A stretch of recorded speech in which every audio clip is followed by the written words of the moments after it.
Bonjour et bienvenue, je suis Lucie Bardot, hypnothérapeute, praticienne en programmation neurolinguistique et EFT. Je suis également autrice, j'ai déjà publié différents livres sur le thème du développement personnel.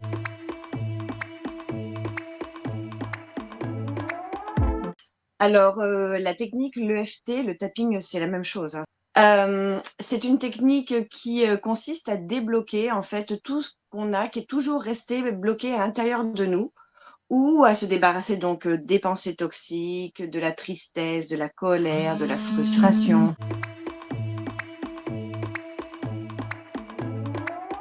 C'est une technique qui consiste à tapoter en fait des endroits du visage, du buste et de la main en répétant une phrase.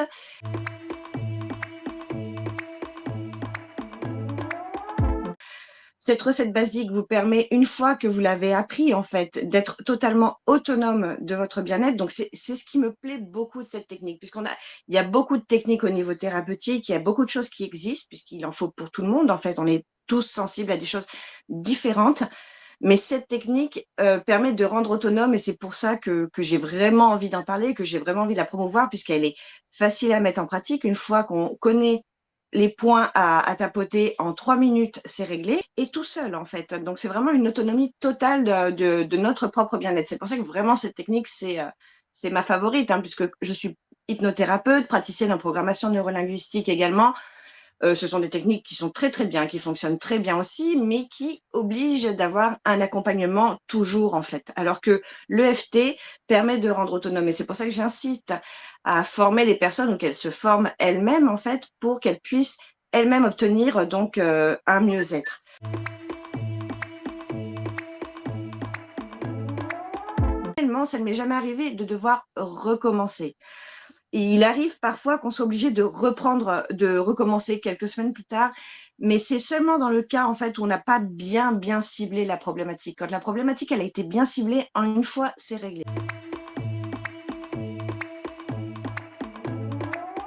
Pour tout ce qui est phobie, mal-être général, frustration, tristesse, colère, pour tout ce qui est pensée toxique. Alors ça peut aller de choses très graves et très profondes, la perte d'un être cher, un deuil, quelque chose qui touche et qui fait mal à l'intérieur et qu'on arrive à dégager, mais ça va aussi aux choses légères, puisqu'une fois qu'on connaît la technique, finalement, pourquoi se priver? C'est pas un luxe après, c'est quelque chose qu'on utilise tout le temps. Et du coup, maintenant, moi, je l'utilise pour quand je m'agace, quand je conduis, que quelqu'un m'a coupé la route et que je rentre à la maison et que je continue, il sait pas conduire, c'est toujours pareil. Et ben ça, je stoppe direct. Je déteste avoir ce genre de pensée toxique qui me pollue, qui me contamine la tête. Et donc, du coup, tac, tapping. Alors oui, je lui dédie une thérapie et 3 minutes, mais en fait, derrière, c'est terminé.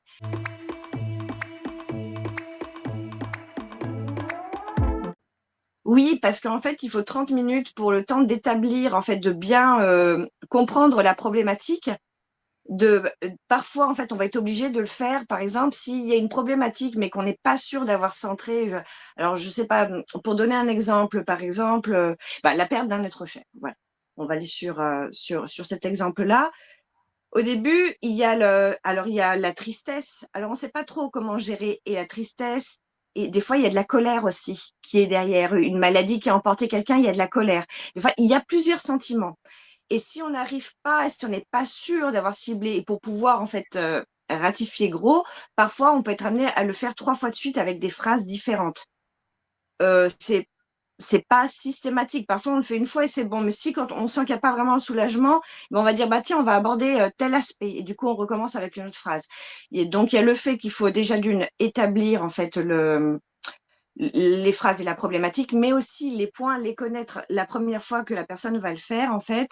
Moi, je dois expliquer exactement le point où il se trouve, parce que oui, c'est pas de l'acupuncture et on n'a pas besoin d'être au millimètre près, mais quand même, il y a un sens, dans lequel on doit tapoter. Donc, bon, moi, je dis tout le temps de prendre 2 doigts pour que on est sûr, au moins, en fait, on prend large. Mais même si on prend 2 doigts, si on tape là, c'est pas la même chose si on tape comme ça que si on tape comme ça. Et donc, du coup, c'est important, toute cette mise en place. Dans un premier temps, en fait, on fait la recette basique ensemble.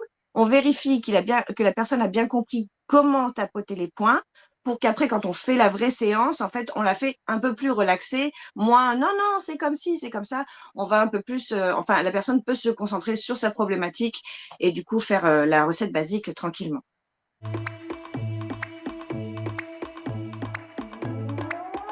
Alors oui, effectivement, en fait, j'ai eu un cabinet pendant plusieurs années et au fur et à mesure, alors au début, c'était de manière ponctuelle, en fait, une personne qui ce jour-là ne peut pas se rendre ou un problème avec la voiture ou peu importe, ne pouvait pas assister.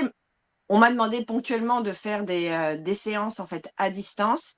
Et il s'est trouvé, alors moi j'étais très sceptique hein, au départ, je me demandais, je me disais quel effet ça peut avoir, mais bon, c'était à la demande du client, donc j'étais couverte. Et donc en fait, j'ai commencé petit à petit, en fait, ça s'est développé de plus en plus et j'ai apprécié finalement l'expérience puisque eh ben, les personnes étaient chez elles tranquillement, elles n'avaient pas besoin de libérer plus de temps pour la séance parce que finalement quand on va à un rendez-vous et ben on a le temps de trajet avant, le temps de trajet après. Là du coup le temps est réduit quand même. Donc du coup le temps qu'on se dédie, on se le dédie réellement. C'est pas qu'on le perd sur des trajets. Le fait de trouver une place, petit à petit ça s'est fait. Puis petit à petit j'ai eu des clients du coup qui venaient de plus loin puisque ces clients qui étaient en cabinet, qui étaient dans ma région, commençaient à en parler à d'autres clients de l'extérieur.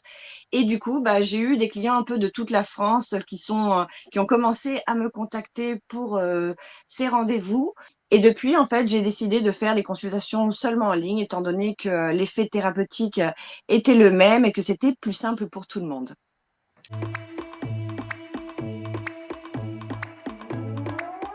Je suis hypnothérapeute certifiée, praticienne en programmation neurolinguistique et en EFT.